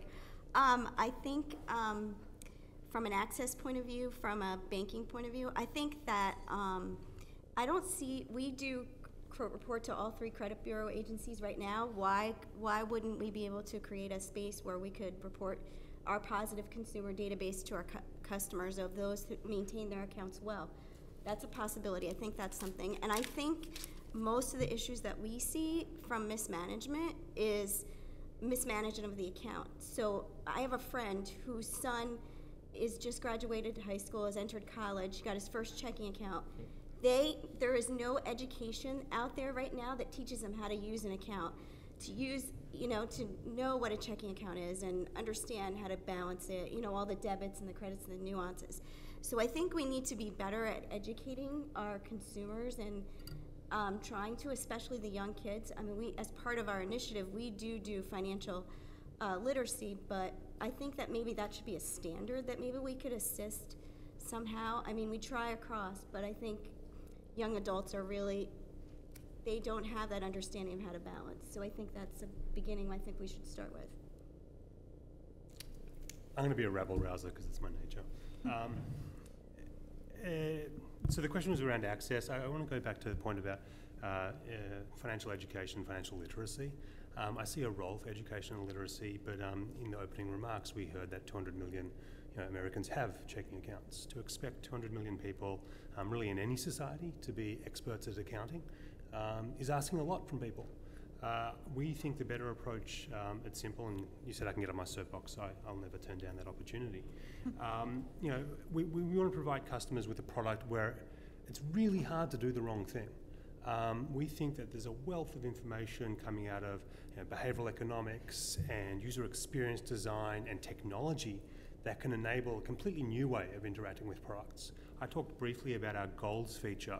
Golds, if you think of it from an accounting perspective, it's a savings product. Everyone has savings products. Everyone knows how to use a savings product theoretically. Yet we see, 5% of people's deposits are held in savings right now, maybe, if you're lucky. Our consumer base is younger than the average account holder in America. Our average consumer is 28 years old. They are certainly not high net worth individuals. They're beginning their careers. Yet we see over 30% of our balances are held towards future purchases because of the way that we've set up Golds from a user experience perspective. And we've used a lot of nuance from the research in how to get people to save to inspire that. And so I think you can use those sorts of tools rather than sort of a more didactical education environment to teach people. In terms of expanding access, we'd love to be able to share the data that we have around how people can save for Golds and use that sort of information in the same way people use information for scoring credit. While we don't currently offer credit products on our platform, we look forward to a future then when we do that. We certainly are going to use the data from how consumers save to inform how they're going to be able to effectively use credit. So for us, I think it's a little bit different. We're obviously on the provider side, the data that then allows all these different points of access to take place. But we think it's really critical, and I think this point was made a couple of times already, very critical for consumers to know that there are nationwide specialty consumer reporting agencies, that they know how to access it. It was a great experience we had with the CFPB and working with them to develop a principal list of various specialty consumer reporting agencies. We rolled out a PSA campaign, which continues through the end of this year, to promote and push consumers to be aware of these various nationwides and understand what kind of data is in these various specialty consumer reporting agency databases, including some of the ones we've talked about here today. So definitely getting consumers connected with their data is really important. Getting them connected on the front end of a transaction even before they show up for that initial application is very important. So I guess that's one of our goals, is to continue that dialogue with consumers directly to make sure they stay stay connected with their data and they understand how their data was put together, where it came from, and what their rights are. I think a lot of what we're getting at just comes down to consistency of information. You know, a database of any sort is only going to be as good as the information that's in it. You know, our security department might report something differently than First Hope might, or Capital One, you know, from a fraud point of view. Are we really comparing apples to apples? So when it comes down to it, I mean, we're in a heavily regulated industry, and we're comparing information from financial institution to financial institution, and are we comparing the same information? I think we have regulations in place for how we quote rates to clients. We have to use certain words, you know, so that the client can go from branch to branch or bank to bank and know they're comparing the same number and what their money is going to be worth at each financial institution. So it just comes down to consistency. Are we all providing the same info? Are we submitting the same information to the bureaus? And are we all on the same page? I think I'd add two things from the Capital One perspective. As I've said earlier, I think for us it's really about providing, for the full spectrum of consumers, a full feature checking account that allows them to manage their day-to-day. And so the question is, how do you do that in a way that gives customers the ultimate amount of choice to use the features that they need and turn off the features that they don't? So our customers today are eligible to turn off overdraft if they want that kind of control, and customers do take advantage of that feature. What I think we're trying to do, though, is create a product that is incredibly high value for customers and that's providing the services they need, that they can choose what package of those services is going to work best for them rather than us mandating what that should be. So that's definitely part of where we are and where we're headed. The second piece in terms of what are the changes I think we need, I think I highlighted two of them. Brian touched on the consistency of information. I think there's a lot that as an industry and that the reporting agencies can help us to do there. I think there's also a role for the CFPB to play there. I really feel very passionate about this idea of educating consumers. I am wowed by what I've seen in terms of how customers understand their credit score today through tools like Credit Tracker and the like. I think that there are ways that we can take advantage of that learning and educate customers on how checking account screening agencies work so that they can be empowered. So at Key, we are a relationship bank. That means taking care of the needs of a broad spectrum of clients, from high net worth clients that are trying to pass that net worth on to their heirs, all the way down to the underbanked and underserved that may be engaging in a true transaction payments product for the first time in their lives.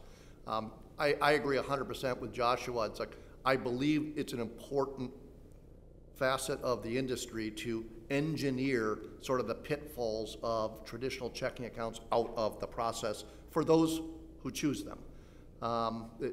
It doesn't need to be that hard.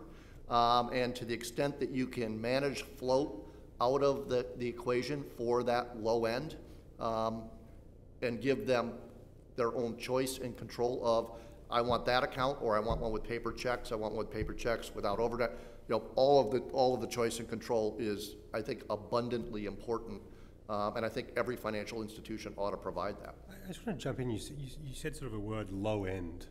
I didn't use the word low end. I said the underbanked and the underserved. Well, you know, I'm a simple customer. It's my only bank account. I think this notion that consumer-friendly accounts are only valuable for sort of a protected class or people who. Oh, yep. It's kind of it's a weird notion. Yep. I think you and I share a brain on that topic. As I said, 70% of our new accounts are our new equivalent of the simple account, and it just proves that it's immensely popular for all swaths of client base. In fact, the most attractive client segment is the emerging affluent class that sees real value in that kind of product. So again, I don't mean to mislead anybody and think it's a low-end product for a sub-segment at all. Thank you, Dave. Thank you, Joshua, for those comments. From my standpoint, I would just kind of like to bring on the table the concept of risk versus maximum access for consumers with a clear understanding as we move forward and design whatever the overdraft regulation might end up looking like, that there be some consideration for the impact of the potential overdraft, regardless of whether it's 60 days or whatever, I heard $50, $150, some things like that, and those are really good screening mechanisms. But when I deal with farmers or college students at Grambling State University, dealing with their first checking account, they might overdraw. We may have to report something. But I also think the time and the length of time that the data would stay on the platform is important for a college student to make a mistake in their sophomore year of college and end up getting married 4 or 5 years later, and well, not 4 or 5 years, say a couple of years later or whatever, and they cannot have a family checking account because of a simple mistake, does not seem to be good for the consumers. And the same goes for, say, farmers out in the Mississippi Delta. They are not in tune necessarily to Credit Tracker or any of those things, but they are being impacted because of what data companies would hold on their record for them. So some considerations of moderation or forgiveness in a shorter period of time probably would be of help to both of those classes who would not maybe ever be educated as to the full impact of their behavior on their future access to a checking account. So just my thoughts. So just one reaction to that is, to me, it's not, you want data to be stable over long periods of time so you can build analytics around that data. I really think the discussion today has less to do about the retention period of the data, more to do with the subtlety and the nuance in terms of how we use the data. So and Stuart, I do understand that that is the prevailing opinion, but what I am saying is the length of the data really, does it have to be that long? You know, how long is right? And, you know, maybe the time that the length of the data as how long it would stay on the report might have been determined in before technology was as prevalent as it is now, and before it followed people everywhere they would go. And, you know, how long is right now? Yeah, I think that's for a customer like you to say to your provider, though, and say, I want a cutoff at a number of years. So that you're empowered right now to say to your data provider, I don't want data beyond a certain point because I'm going to say yes to consumers, because I think, as you know, my institution's mission leads me to get to that yes faster than someone else.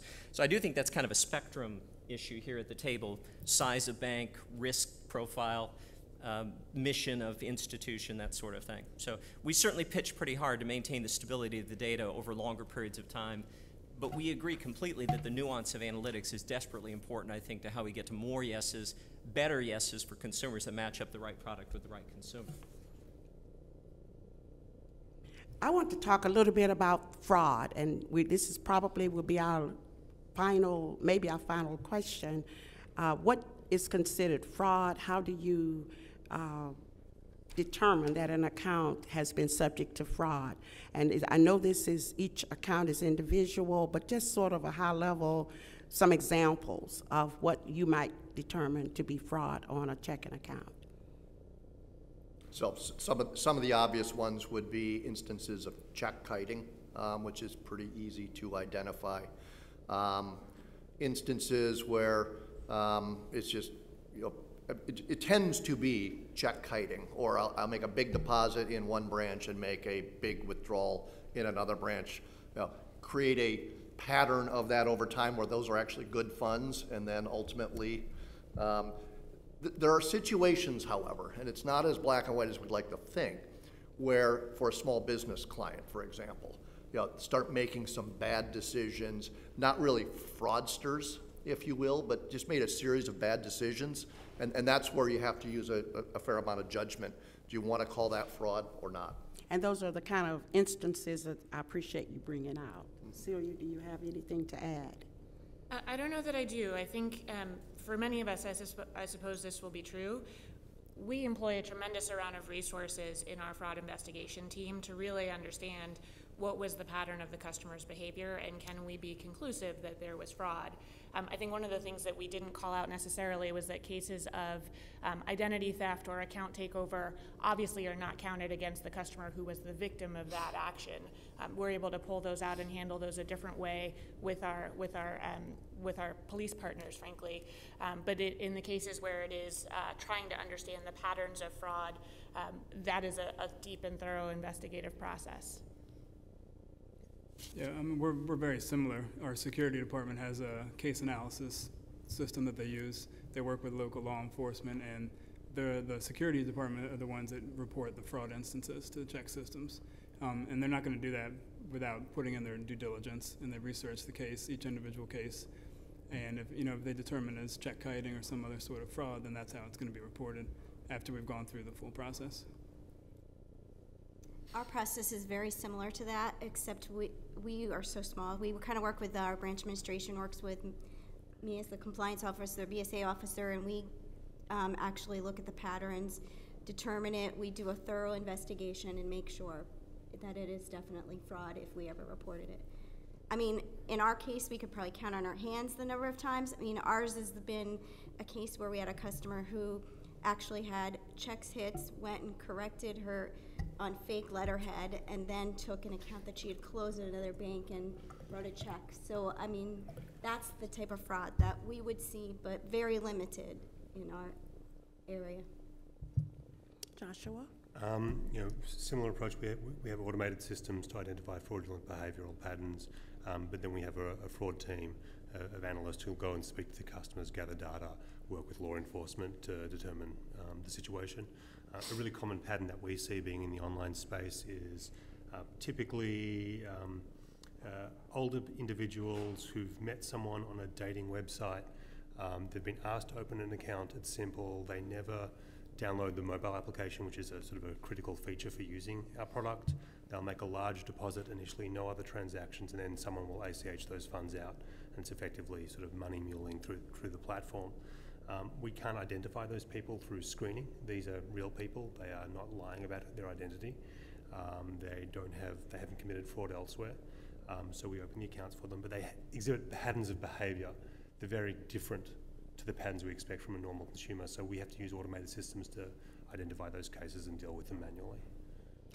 Thank you. Thank you so much. I would also like to talk about, just for a second or two, charged off accounts and how often do consumers come back and pay off their accounts, if you have any concept of that at your particular institution, and how, say, aggressive is the institution with correcting those credit reporting agencies with updated information. Start with me, or you want to start with you? Do you want to start? Sure. It's a case-by-case basis. Most of the charge-offs we see are honestly related to fraud. In those cases, we're relatively aggressive. But if it's an individual consumer who, for some weird scenario, in the very rare cases where you get into negative balance, it's simple. It's a case-by-case process. Okay, ours is somewhat a customer if wants to work out the deal with us, they could come to the bank, mail a check. They can make payments. We've worked out with customers that way, and what happens is once that account has been brought to a zero, branch administration notifies deposit operations, and then we send the notice on to the proper bureaus and update the information.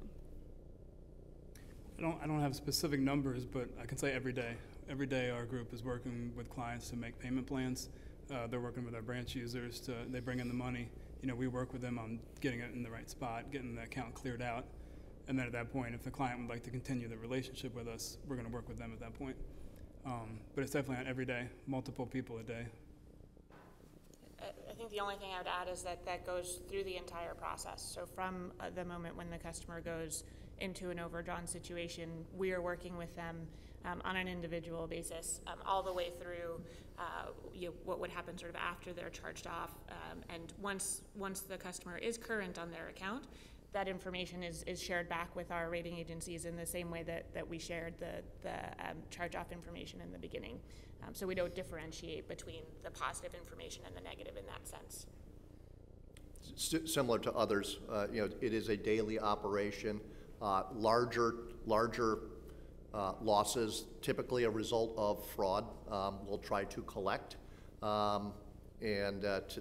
Sometimes that's tough because the fraudster doesn't have the money to begin with. That's why they're doing it. And then the smaller ones, it's just written off and there's no collection made. There are cases where a client will come in to apply for an account. They're declined because there's an outstanding balance elsewhere. They'll rectify that by paying that off, update the record, and we move forward. Okay, sort of as a real wrap-up, we're going to ask a couple of you to address what do you think the real opportunities are here from a financial institution standpoint and for consumer reporting agency standpoint for any regulations surrounding checking account, access, screening, overdrafts, etc. And I'm going to ask Dave to. Sure. So I think we would all share the same objective that it's really, really important to get the quality of the information around what is true fraud versus I fell down the rabbit hole of overdraft challenges as a sophomore in college or at any time in our lives. Those are very, very different circumstances. The one we all have a shared interest in engineering out of the payments network, not just banks, but consumers are victims of this same kind of fraud. You know, a contractor, you get paid by a check for work that you did that ends up being no good. You're out the money, not necessarily the bank. So that's not just a bank system self-interest issue there. And then having that other area of the non-fraud challenges. My hypothesis is that the overwhelming majority of those are because the system with float and paper checks can be complex, and to the extent that we can identify solutions that just protect the consumer from that, what I like to refer to as rabbit hole, would be a good thing for the industry. And I think you're seeing more and more of that innovation across the spectrum. So I think I would echo Dave's point about standardization and quality of information, particularly in the fraud space.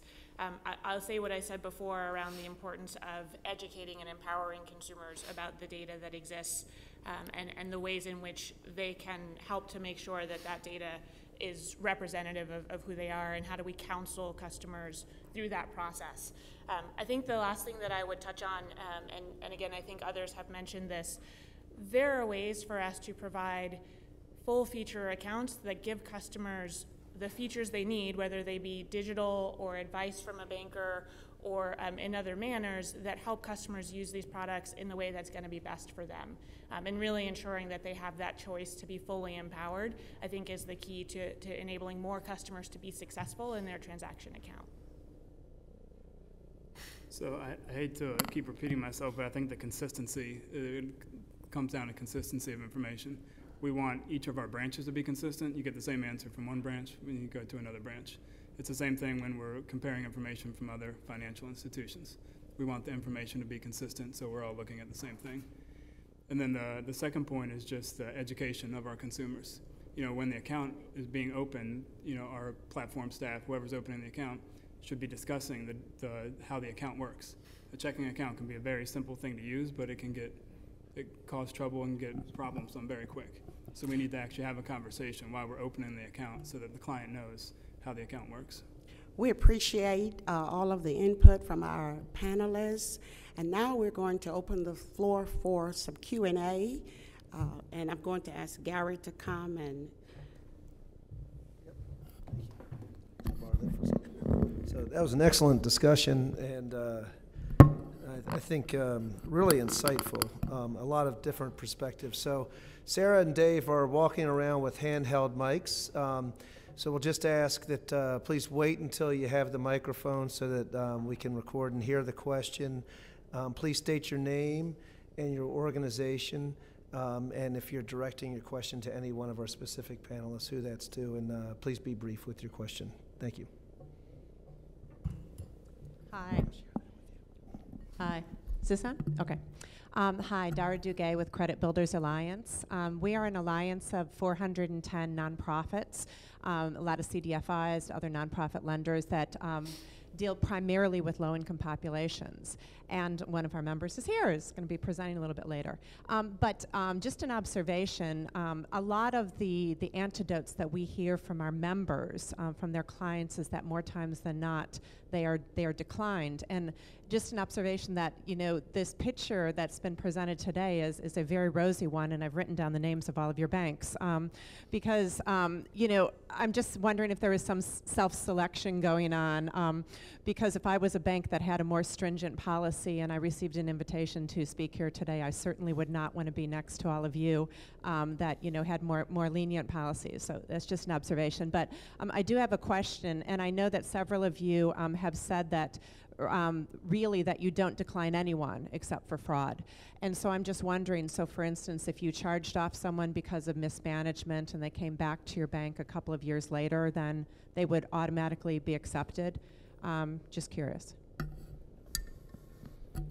I'll start that answer because I have, I think, sacrificed my opinion to my peers here on the stage. I would say that it's a very valid point, and I don't think that anybody here really says that that would be the only reason for not opening an account. But I do think that what you did here is that across the industry in general, there is a softening toward understanding really where risk is versus and being able to balance risk versus access, and with a kind of a lean toward access.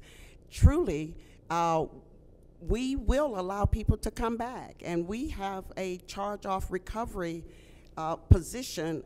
That was a position that I designed, and we use it on the loan side and deposit side because with low to moderate income consumers, they don't have, they don't get that many chances. And so they like it when an institution like ours or some of these that you've heard today would have a more understanding policy as it relates to doing business with them. And even if they fall down the rabbit hole, as Dave says, they want help, just a hand up to get back up. And so we do allow them to set up a payment plan to clear up overdrawn balances. And we do require that before we would allow them to have another account with us. If I could just pile on one thing there, I think, so we do accept all customers except those for whom we have confirmed fraud information. That actually means that over 99% of our applications are accepted. And that's something that is very important in our strategy as we think about really being able to meet a variety of consumers' needs. So many of the big banks are moving their businesses more and more up market. You see it in their products, you see it in their strategies.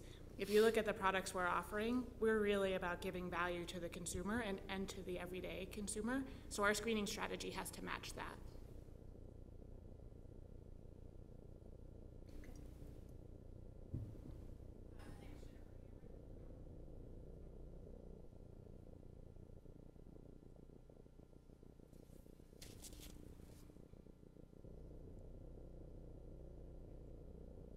Bring that mic over.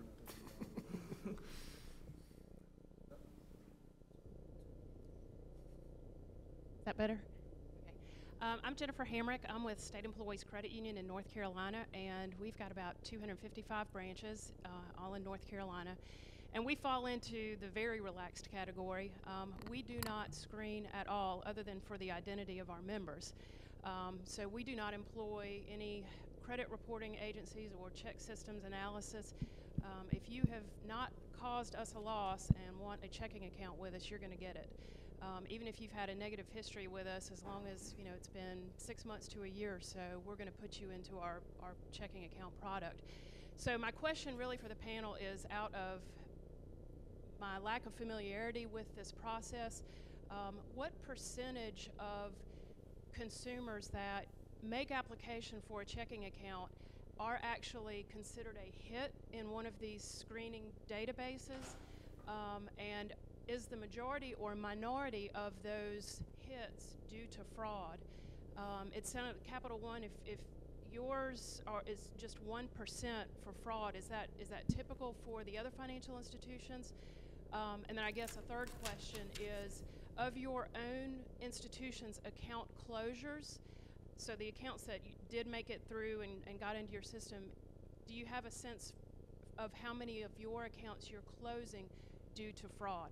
I'm really trying to get a sense of the volume of people that are in this database. Is it because of fraud, or is it more because of overdraft or getting into a cycle, et cetera? Thank you. Can I just say something on the front end?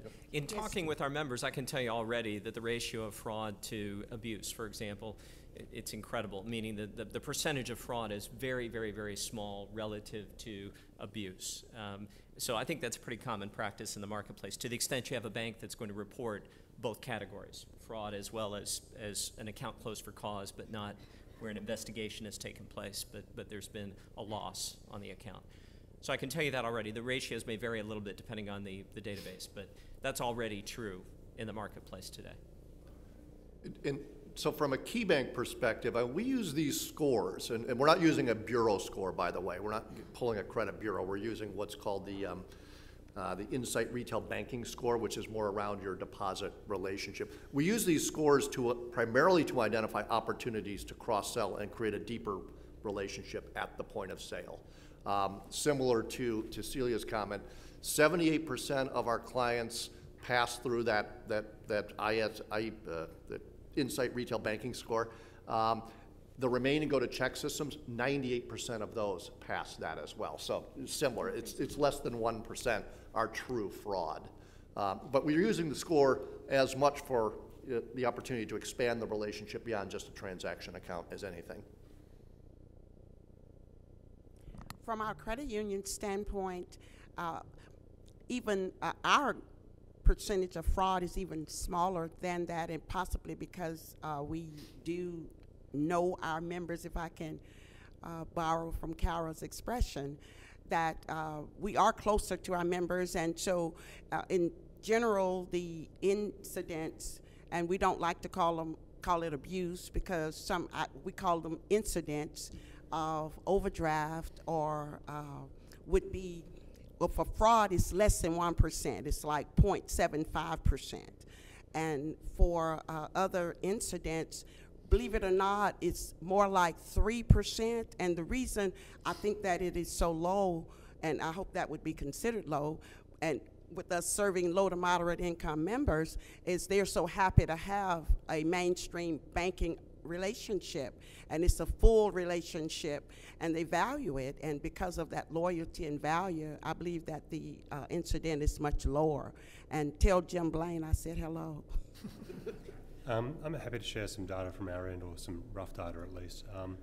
You know, we have some unique challenges given that we're an online-only institution. We don't have the benefit of seeing a customer face-to-face. So when you look at the hierarchy of why customers are rejected, we'd love it to be only because of fraud reasons, to really both of your points. But the majority reason right now is just not matching CIP or KYC stuff. If a customer comes in, and particularly for our demographic, and you'll see this for just generally in a younger population, if you're looking at third-party databases to validate someone's address, their last address may have been on file when they were at college, they've now got their first job, you have to do a lot of manual work to rectify that. And we haven't even got to talking about abuse or fraud.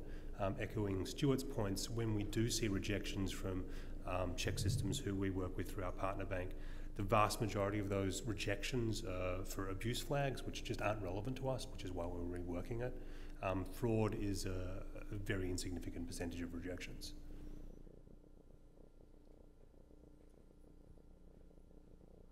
Hi, my name is Bridget Sims, and I'm with Regions Bank. And we are currently working on a project to screen new accounts in real time.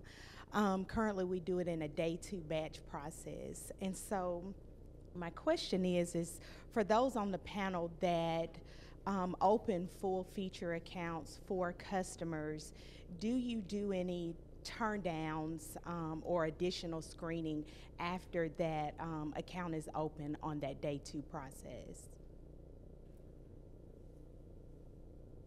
So I'll start. We do not, but the way we manage the risk is in the early days of a new account. You know, we're gonna allow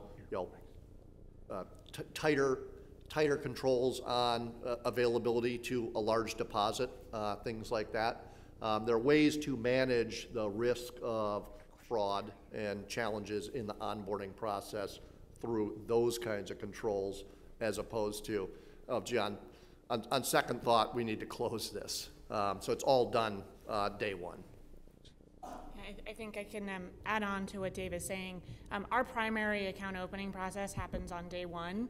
After that, our fraud team takes over, and there's a wide variety of tools, both internal and external, that are used to determine what should happen with that account going forward and what should the policies be. We have a similar process at Sandy Spring. The day two is the fraud investigators working on their reports, the OFAC check, they do CIP follow-up, and then they'll work with the branches at that point. If there is a red flag, then they'll backtrack, and then if the account needs to be adjusted, we'll work with that. Our process is also day one. We do real-time with the account opening through an interface. Second day would be our fraud platforms would kick into play if there was any issues. Nothing new to add here. Okay, we have time for one more question.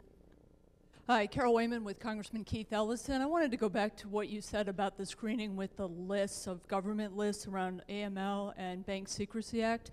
In our congressional office, we've had a lot of complaints of people who have Middle Eastern names, names that appear to be Muslim or Islamic, who cannot get accounts or are losing their accounts. I wonder how you screen for names that might be very, Muhammad or Jamil Muhammad, where there's many of those people with those names, and if this has been an issue or how you're making sure that people with Muslim names are not being discriminated against with accounts.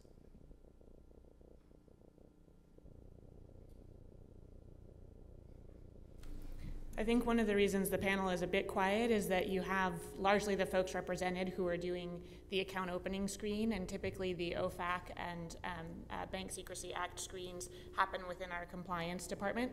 I think you raise a really good question, and I know that we've looked at what are the right processes and procedures in that place. That's probably another good example of a place where there's an opportunity for our regulators and sort of a broader industry-wide approach to making sure that we've got a good process for doing matching that is actually accurate. I guess I could speak to that since it's my side of the, on the compliance side of the house. We actually, if what happens is if the name, and in my area, we don't have the largely confusing population names in our section, but what we do is if the name comes to a hit, it goes to a higher level at the platform person. They get in touch with either branch administration or the compliance person, and we look at the name to make sure that it's insured, and we go through and look and ask for additional data if we need it from them to prove like birthplace and a type of that. It's a detailed process. We definitely go through that. So I have not experienced a situation where we've closed accounts and those names were similar, but we do go that much step forward to try to identify our customer versus the what's on the name list. So Carol, I want you to know a couple of things. First of all, good to see you again. There is a big sword of Damocles hanging over the heads of all financial institutions around OFAC and the obligation to use it and the care with which, and not just the civil, but the criminal penalties associated with it. So from a congressional perspective, I think that's relevant. So maybe there was a slight overreaction to how this kind of list should be used, number one. Number two, it's not a list designed for traditional data matching as you would think of in terms of the kinds of databases we're talking about today. There's no Fair Credit Reporting Act standards around it. It is, I've looked at the AKAs, and the AKAs are all over the place, and OFAC provides a wide array of different guidance, including download it to a Word document and then just use the word search to try to find the name that you want to match to. Because it's not an accuracy-based database, it's kind of a what-if possibility database. So it's really challenging for the financial institution to know what side to err on, and I think that's really gets back into either regulatory or congressional, depending on whether it's a statutory issue or a regulatory issue. But that's really important because I think a bank wants to get to a yes every time they can, and they want to do that in every market regardless of the population and the kinds of surnames they're going to deal with within that population. And there's Hispanic implications as well as Muslim implications relative to OFAC. Our members deliver OFAC. One of our challenges is, how aggressive do you match? How aggressively do you match up a name? So those are all challenges that are out there. More dialogue around that would be a good thing, though. Thank you.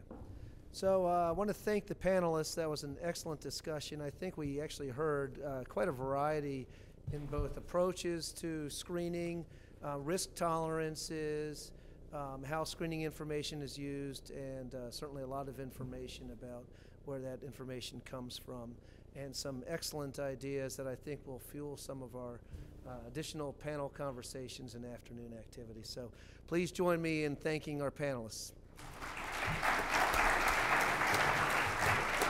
We have a 15-minute break, and we'll reconvene here at 11:15. Right?